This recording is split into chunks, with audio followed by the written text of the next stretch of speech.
So I got some good news this week from our resident AC superstar, Victor. Victor's been working with us for like 15 years. He is our like the hardest AC guy to replicate in all of Phoenix. And on your property, if you had an AC job done by us, there's a high probability that Victor took care of it, either from a fixing or replacement. He does all of that for a lot of our properties. But he brought it up this week, and he was like, "Yeah, he thinks that this year is just going to be a little milder than it was last year," which was great news for us to hear. But at the same time, we're also in the midst of 100-degree days, which lead to AC outages. And again, this happens every year. We have ACs that are going to need to be replaced, and on top of that, we've got other influencers and factors that are impacting how easy or hard it might be to replace an AC unit on your roof right now, right? Whether you live in the property or whether you're renting it to someone else.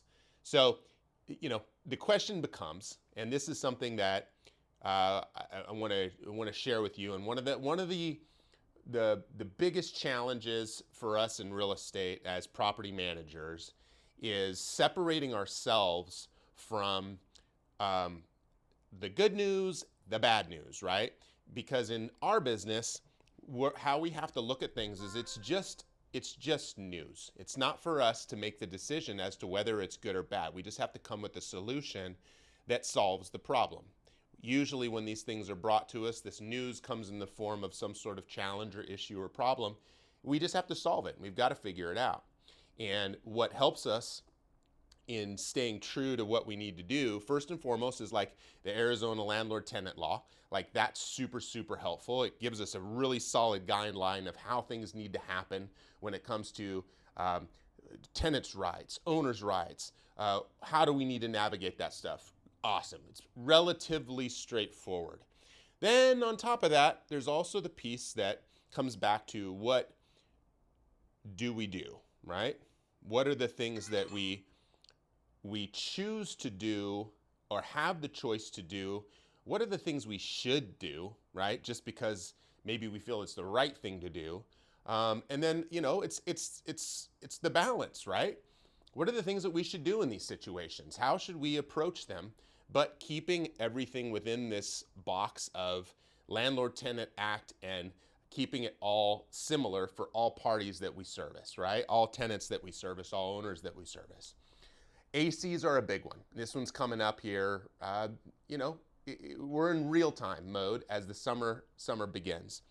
So when the tenant's AC goes out, what do we do? What's the response look like? How much time do we have, right? And technically with essential services, we've got 5 days to get that fixed. We've got 5 days to get that done.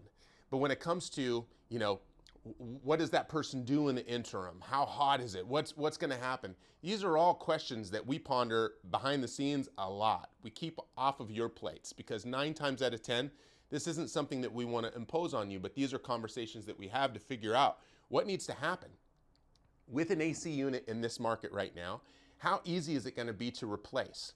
Oftentimes, we're fixing these things. We're getting out there. Our guys are getting them fixed because at the end of the day, downtime in these properties means, somebody is being displaced from a house or is struggling to stay there.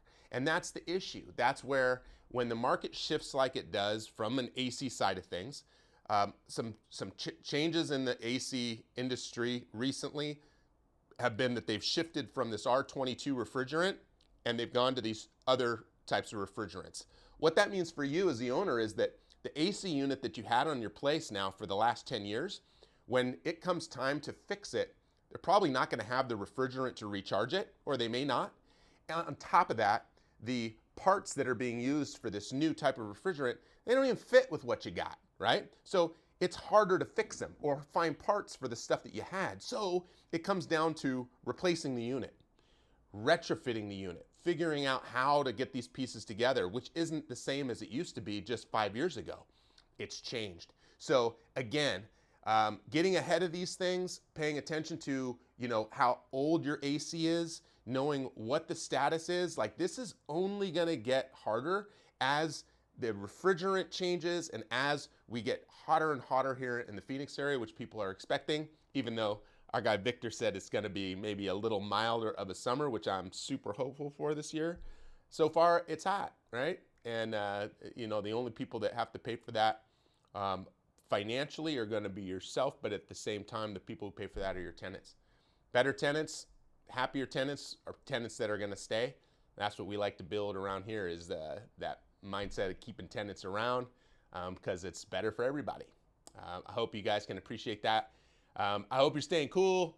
AC units are on our brain right now. We've got a unit next door. The question comes, hey, do we recharge it? Do we replace it? Fortunately, we're able to recharge it because it keeps things running, gets it up fast and running, which is awesome. But yeah, the option of getting through another season after this one might not be the case. So we'll see. Thanks for watching. See ya.